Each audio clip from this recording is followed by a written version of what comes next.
Welcome to episode 4 of the Getting Started in Living History series.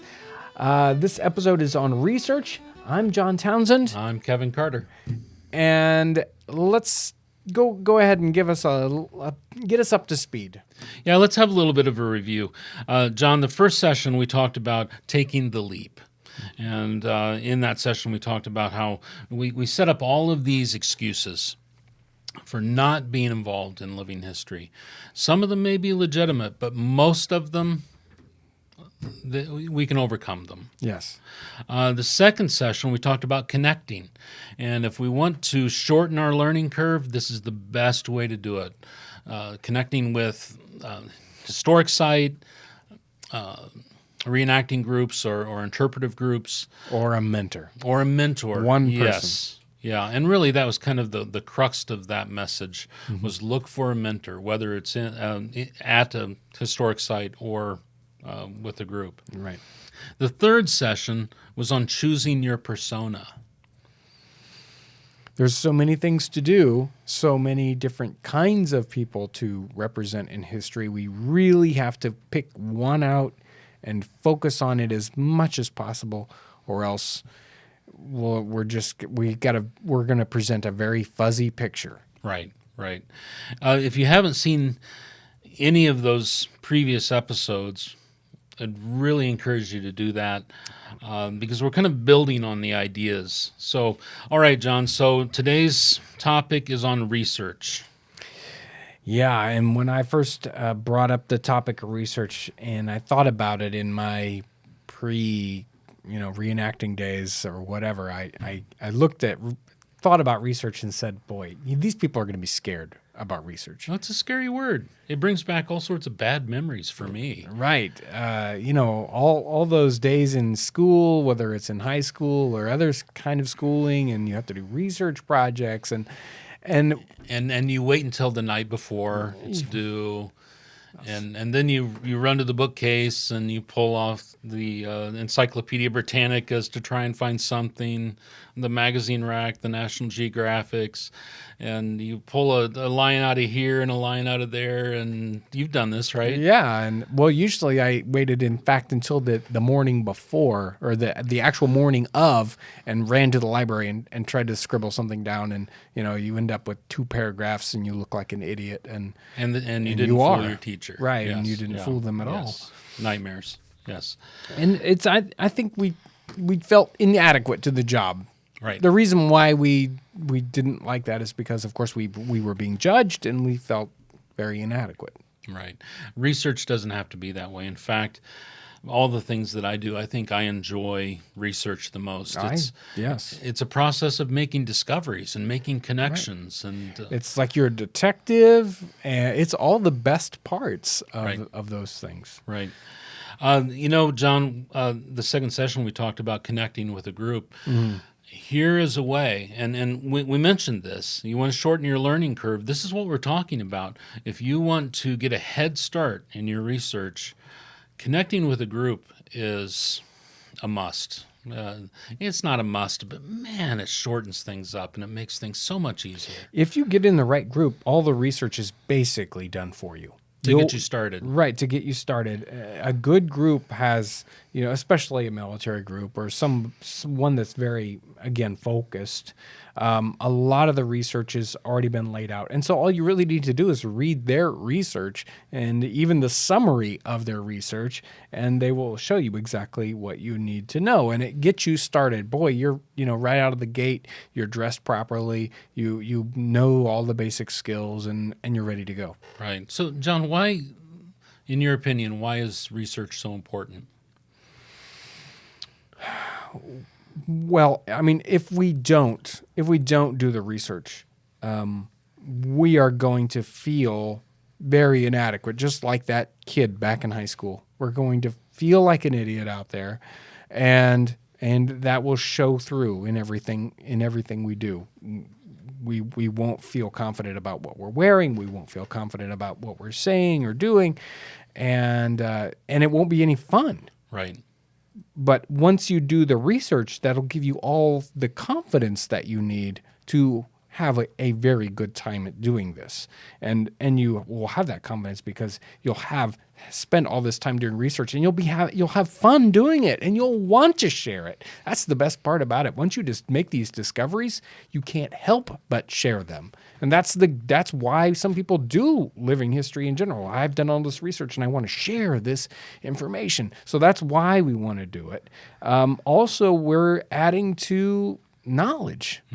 We're adding to the knowledge of the human race by collective knowledge. Right. You might say that, this has all been done before, or all this has been figured out, but it hasn't necessarily been figured out, especially when you get down to those special little things that you're interested in.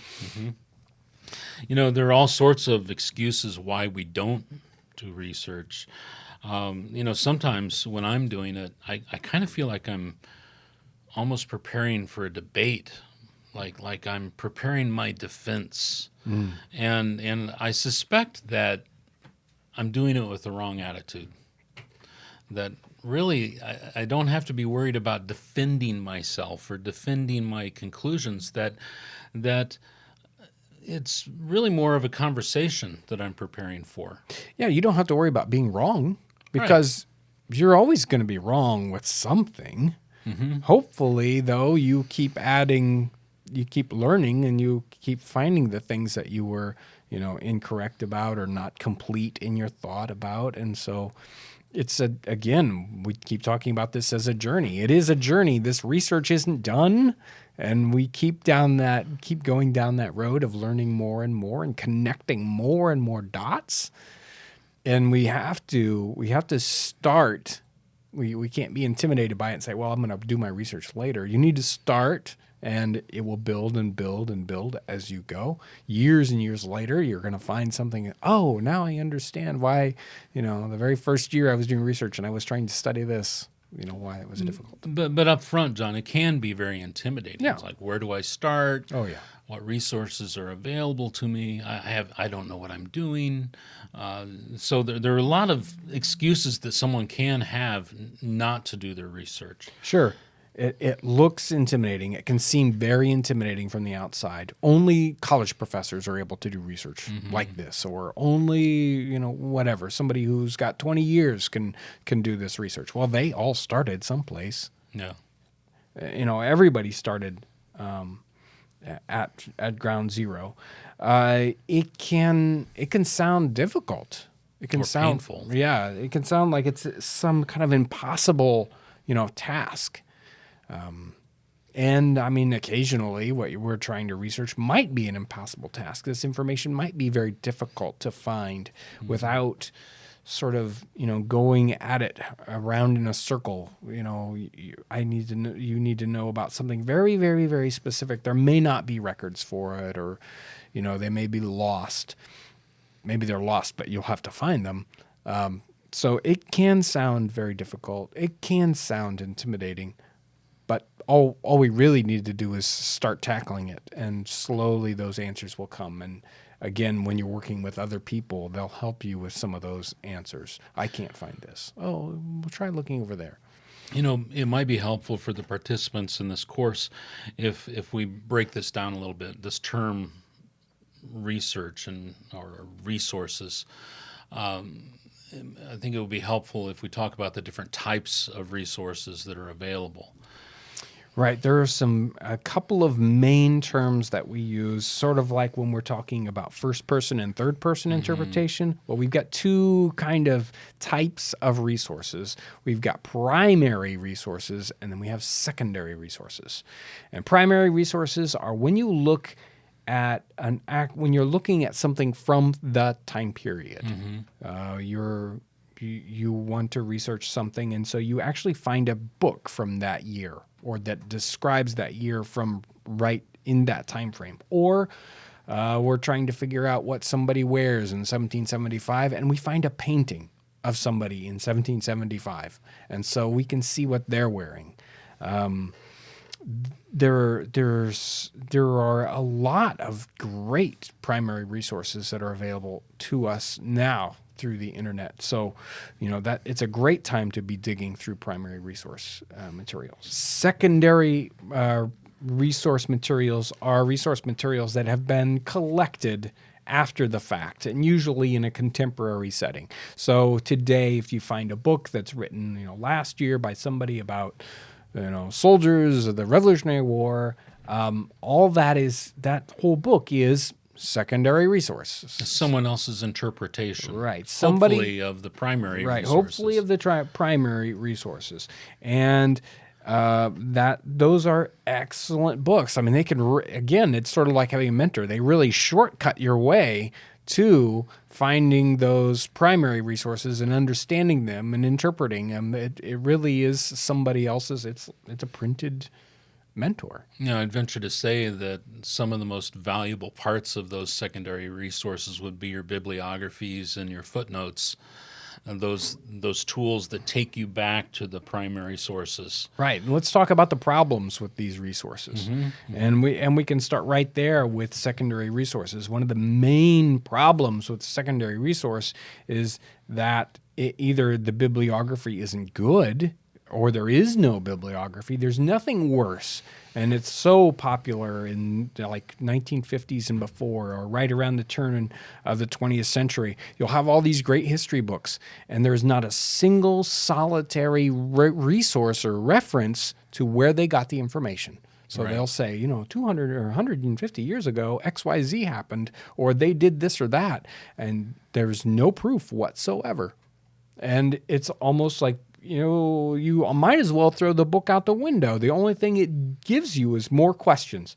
How can that be true? Where can I find this? How am I going to prove this? And I mean, in a sense, when you're doing your research, and you mentioned it before, it's like you're preparing for a debate.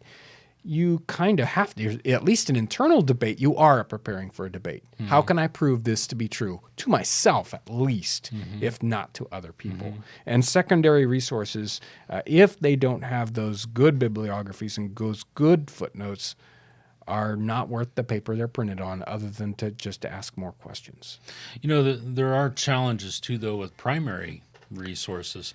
A big one is availability, especially when it comes to collections of articles, books, publications that are oftentimes kept behind glass or locked doors. Thankfully, that's getting better and better. I mean, all these, I think most of the big libraries that hold all those things, they really are digitizing when they can. I think they realize that if they're hiding that stuff, that it's a detriment to society when they do that. And they only did that because in some cases they only do that because they don't have the resources, or didn't, especially in the past, to disseminate this information as widely as possible. But now we have the internet, and vast numbers of the collections are becoming digitized and available online. And usually not too hidden. There are some that are hidden behind paywalls, and you have to be a member of some faculty or whatever to and that's too bad. That is very frustrating. There's another challenge too, both with primary and secondary resources, and that is how we interpret the information. Right. In the secondary resource, we have to look very closely at the author's interpretation of those primary resources. And when we look at primary resources, we have to look at our interpretation very closely. I was thinking about that in relation to an archaeologist. I follow Jamestown. I'm always getting, feeds on Facebook and so forth. And I'm fascinated by how they will strip away the soil an inch at a time or a centimeter at a time. And if they find something, they record it. And it's the context in which they find it. It's what they're concerned about, what was above it, what is around it. And that same idea of context applies toward interpreting our Yeah. research. You may find this great painting. In fact, I remember a time when someone was making an argument that a particular pot was built this way, and this person presented several examples, period paintings showing this pot being constructed this way. But the paintings were made by the same artist, and it was likely the same pot. And our caveat to that person would have been, don't be quite so dogmatic about this. You have to look at it in a larger context. Yeah, that's a single example, a single snapshot Yes. of history, and you, unless you start putting these together in a montage and they glue together and they make sense together, then maybe we almost have to throw it out. We have to say, does that make sense? Or We don't have to throw it out, but Right. but we treat it as a snapshot. Yeah. I think that's an incredibly important concept for our viewers to understand. Right. Any single piece or any small collection of resources, primary resources, or these ideas or facts or concepts that we discover, they have to be interpreted in a larger context. We have to be careful about being too dogmatic yeah. about any one particular thing. And that, I mean, the word I kind of have written down here in that comes to mind when you're speaking of that is we have to be humble in our research. We have to realize that even if we have many, many years of research into one topic, somebody can come up with something that'll blow our main theory right out of the water. And what are you going to do except to say, maybe I was wrong, and accept that into the fold and see if that works. If that reworks your world, then maybe you have to work with that. You and I we find ourselves, we spend a great deal of time in 18th century books, either physical books or those that have been digitized. And what we have discovered through the years is, you may find an article that supports what you were thinking. There it is, proof. And you forget, at least I've been guilty of this, I forget that was an opinion in the day. Right. And just like today, when there can be 100 opinions about a single topic, it's the same way back then.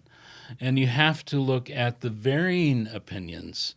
And all of that goes into establishing the mindset of the people of the day. There were all of these opinions floating around on various topics. Right. So, and there's another little resource kind of that's off to the edge that we can kind of forget about sometimes, and that's experiential or experimental research that we can do. And sometimes you can look it up in a book and it makes all the sense, and you can see a picture and you can think, okay, I know what's going on here. But until you actually do it, you may have an erroneous, idea. I have a great example of that, John.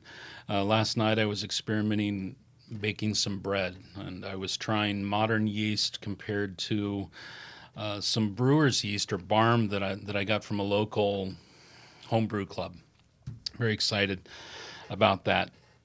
And I brought these different loaves into the office, and we're trying them. And everyone who tried the loaf that was made with barm, it's like you're savoring the flavor, and then at the very end, bang, there's this bitterness. And Ryan, Ryan works here in the office. He has this amazing palate, and he said, I taste hops. And we all agreed that flavor seemed to be concentrated in the crust of the bread for whatever reason. It wasn't as pronounced in the crumb, it was in the crust. And immediately, you and I looked at each other, what were we thinking? We see all these references to people chipping their bread or cutting off the crusts. Now, we can't say for sure that that's why they did it, but it makes us wonder if that's why they did it.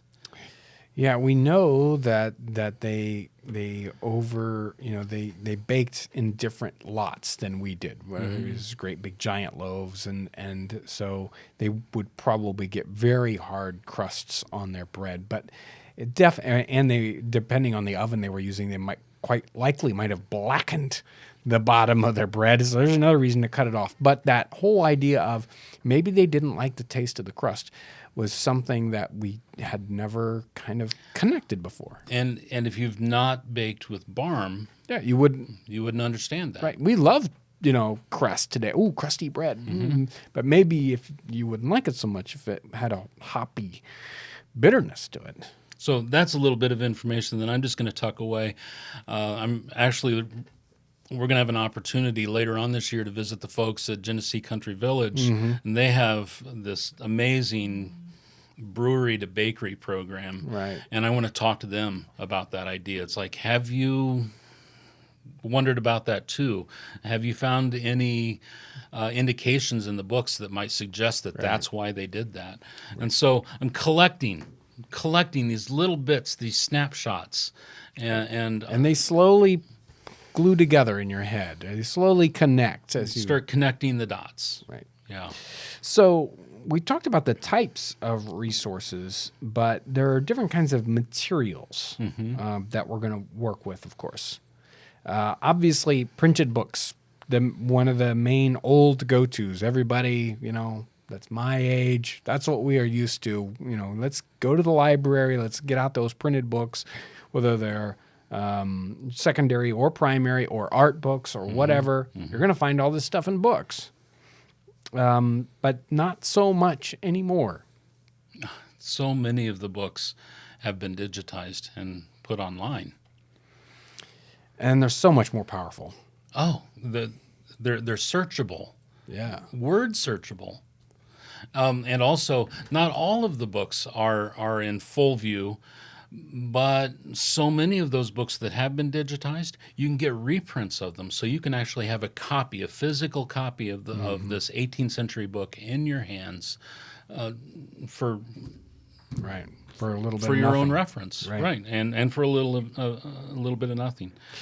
There's also, in the secondary research realm, there are blogs, and a lot of people are working on blogs. I wish there was more out there, but again, people doing research and collecting it and making those available and putting the footnotes in, the bibliographies. There's some great stuff out there, and really, in fact, we should have started out this episode with something like step number 1: start your blog. That has to do with when you do your research, you should be writing this down. That's going to be one of the assignments. As a diary of your research journey. And don't be scared that you're going to sound like a dummy in the beginning. You're going to look back on this as you go through that and say, wow, I learned so much, and oh, I forgot that I learned this and I had to come back and learn it. And then you're not only helping yourself through this journey, but you're helping other people, and it lets you have one place to collect all this information. It's like, okay, now wait a minute. I know I found something on XYZ that one day, and you'll find it in your blog, hopefully, if you have it. I want to go back for just a second to the printed books. Yes. You and I were talking about this earlier. We have a couple of favorites that we always go to, and you might not think they might be different than what you think. One that we go to a lot is the Oxford English Dictionary, because it gives first uses of words. You'll run into this word that you don't know what it is. You can look it up, and more times than not, we found there it is. And the odd thing is that many of these words, we have a definition of that's not the definition that they would have had in the 18th century. And so unless you've got a really good dictionary, you are clueless as to, it's like, why would they use this word here? Right. And then all of a sudden, okay, now it makes total sense. This other meaning, which we've lost today, is true in the 18th century, and so it can be very helpful. And all those amazing references and all the first use is. Now, sometimes it can be wrong. It's funny when we find earlier references to the word than it actually is in the OED, but, that's always fun. Yes. And a second printed book that we use a lot would be the encyclopedias of Diderot. Yeah, and I always use the plates. I mean, we've got the giant 5-set miniature version, and it's all in 18th century French. I can't read that part, but the pictures that I can read, I can figure that out. Sometimes I even look at the definitions in the plates and try to figure out which, when they have words for the individual. I've actually taken those words into Google Translate, right, and gotten sometimes English it works, translations. sometimes it doesn't work. But that is really, I'm always getting that thing off the shelf because, even though it's within a particular cultural context and a particular time frame, it's still very, very helpful in just about any kind of research that you want to do because he covered it all. Even antiquities, which seems kind of odd, but, he covered old stuff, new stuff, all these different trades and skills. So it's a wonderful book. Did you have a book that you wanted to add to that list?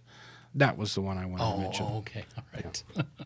Yeah. John, okay, so we've talked about books. We've talked about online resources, blogs, digital books. We did not talk about digital art. And, of course, you, for several years, have been working on this very underrated resource.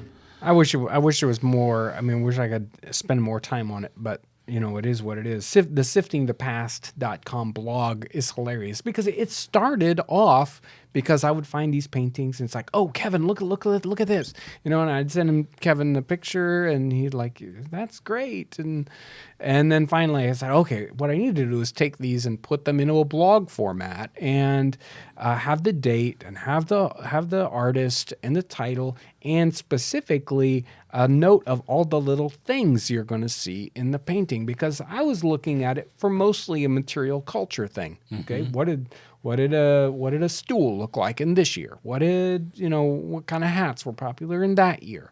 And that is hard to find. You can find all kinds of digital art online, but very rarely are there tags for the individual items in the painting. So that was the little project I work on. I don't do a lot in it recently, but it's an amazing resource. And you can pick a year, you can pick a culture, you can pick a thing in it. You can search right. if you're wanting to see all the paintings that have a particular piece of clothing in it, or something. What has bread? Right. What has? Just the great resource, and we need a lot more of that. Right.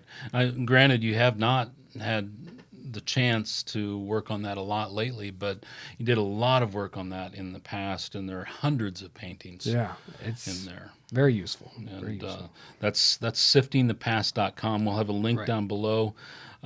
Seriously, look at that blog. It is an amazing resource. One other thing, too, that we didn't mention was artifact collections. These historic sites, especially if they have active archaeological programs, will often have artifact collections that you can see. One of the other go-to books I've got is the artifact listing from the Michilimackinac site. And you can look through all the different, how many different kind of buckles were dug up and where were they dug up and, which type is the most common. Those are very useful. We also have other kinds of artifacts that show up, like you're on eBay or something. Right. But the problem is they're out of context. Right. We don't really know unless they have a dates, scribbled on them. And even then you can't necessarily trust it. We don't know where they're from.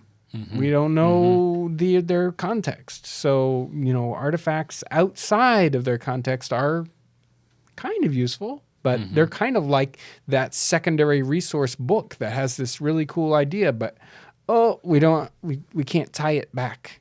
to a thing. So where can we go to find some of these materials? Well, most of the digital work we do is on Google Books. There are other digital book things out there, and they're great resources. Gutenberg Project. Right, Gutenberg Project. There are many different libraries that have digitized books. Some of them, they don't necessarily break down the individual words, so they're not word searchable. Sometimes they're manuscripts and they're hard to read, but they're out there. And but Google Books is what we use because of the ability to search within it. In fact, I'm going to do a little video. Hopefully, it'll be out before this, which is just a quick tutorial about how to get around in Google Books and get the most out of it rapidly. Because it can be a tricky tool to use. You really got to use some kind of little tricks to squeeze the most out of it. Right. One of the things that I had mentioned earlier about Google Books is you can get printed versions of the books very economically. Right. But another thing, too, is you can search libraries in your area for the book you're looking at. Right. And it will direct you to the nearest library that has a physical copy of the book. Especially true when the digitized version isn't available on Google Books. The interesting thing is many of the books are available, or many of the books you can search and find a word and, this looks like the perfect title, but the full text is not available online. But sometimes you can either find a printed copy of it that is available, or a copy that's in a library. So now, hopefully we'll have that tutorial together. Right. And there'll be a link in this email. If not, it will be in an upcoming session. Right. But I'll do my very best. Keep your eye out for that resource, a tutorial video on how to use Google Books, and I know you're going to appreciate it. So. And in the same topic, where are we going to find these? Where are we going to find these materials? I mean, we just spoke about that. The library. Library. In this day and age, it seems like, really, the library? Do you even have those things anymore? Yeah. I think that's where they have the DVDs, right? Yeah. But libraries are still excellent resource. Maybe not your local library, depending on where you're at. You might have to go to one of those bigger, a university library or a big city library, but still. John, let's put this session in context to what we've been talking about earlier in the earlier sessions. We encourage people in the last session to start developing their persona. And one of the suggestions that we had recommended there is a source for persona ideas was their local library. Right. For local history. It's a great place to start. Your local historical society is another place. But in terms of the availability of these materials, the library, used bookstores. You've picked up books at used bookstores. Yes, I love digging through used bookstores, like a treasure hunt. Oh wow! Yeah. And they sometimes they'll never have exactly what you want. They never do, but you never know where the trail's going to lead when you go to a used bookstore and you get a copy of something and you'll find some great stuff. Obviously, we talked about digital things. You're going to find so many things on the internet, whether it's blogs or the ebooks, the digital books available on Google Books and other places. All the art places you're going to find digitized art, but you're also going to find things like the Facebook groups, and those are also great resources.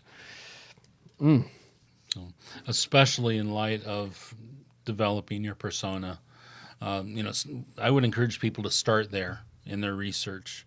Yeah. Or if you want to explore maybe a trade or something that you're particularly interested in, that's another starting point. Give yourself a starting point in your research rather than say, okay, I'm ready to do my research, and you don't know where to go. Right. So. Right. Other researchers are going to help you find And that's one of those, that's kind of on that same topic. I mean, you go to that group, you're found people that have done research. They'll help point you to some of these other resources. Right. And as I'm developing my own personas, my brother and I think I may have mentioned this in the last episode, the last series or session.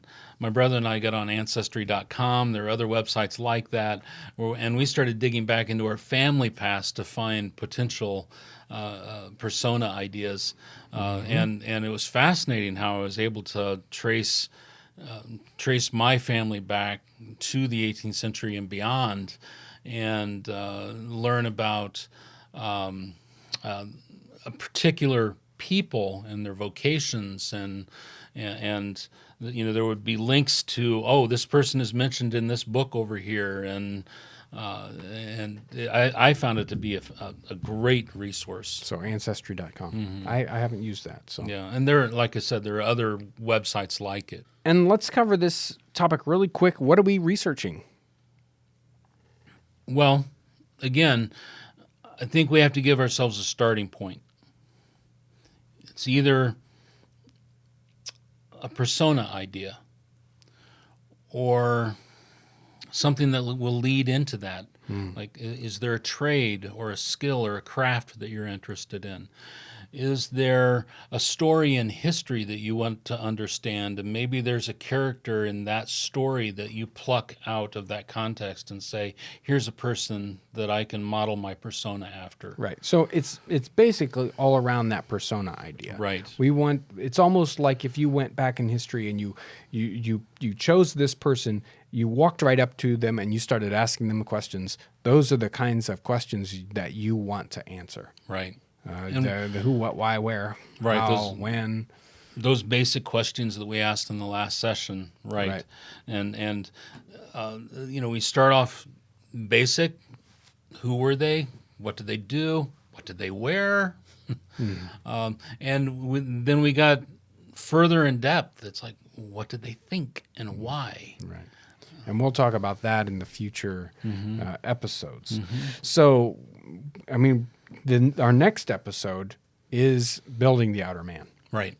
And probably the main question we're going to ask there is, when we have a persona, what do they look like? And where are we going to find that?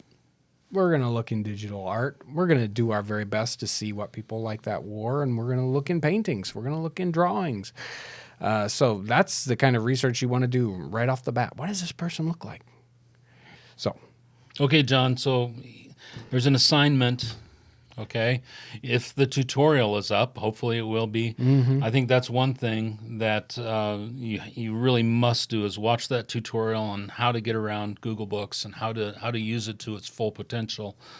I think there's a second assignment here, and that is, in the very least, people should, on a pad of paper, start writing down the research or resources that they find to be helpful, and keep track of it so that they don't lose it. Write down the topic, write down where they can get it. but what if they lose their notebook? Yeah, I know. I think an extra credit assignment would be start a blog. I think it has to be. I think so too. I think it really has to be, and it doesn't cost anything to do a blog. Well, what are a couple of blog platforms that people can check I think into? you can do a Blogger, or you can go to WordPress.com and you can have a blog for free. Yeah. And it doesn't have to be fancy. You don't have to have pictures. You don't do any of those things. Just, type what you found, put the link in, and go. And don't worry about whether it's beautiful. You're not trying to make money with this. No. You're trying to help yourself and maybe one or two other people. Don't worry about anyone looking at it. It's like, don't try to make this to be, I'm going to get all this traffic. Don't worry about that. That's not what this exercise is about. It's about getting this down so that you can find it, so that other people can find it, so that you can point people to it. If you're talking on a Facebook group and it's like, I found such and such, it's here on this blog post here. it's to help everyone. It's not to be a work of art. You know, John, I just had a thought cross my mind. I collect photo images of 18th century glasses that I find online, whether it's eBay or whether it's these blogs that are specific to that topic, and I pin it to Pinterest. Yes, Right. I'm a Pinterest. That's user. okay. And it's a public board, but I'm not like pushing it or promoting it or Yeah. it's there for me. And every now and then someone will repin one of those pictures or they'll send a comment, and it's like, oh wow, other people are benefiting from this. Right. So- A Pinterest board is another perfect place. And there are other online tools that are very much like that. Whether it's a Pinterest or, Evernotes or, all kinds of interesting tools that are available to us to save those pieces so we don't lose them, so we can go back and find them. Avail yourself of those. They'll help not only you, but other people that find them. I want to thank you for coming along as we discover, we're learning here as Yeah. we're doing this.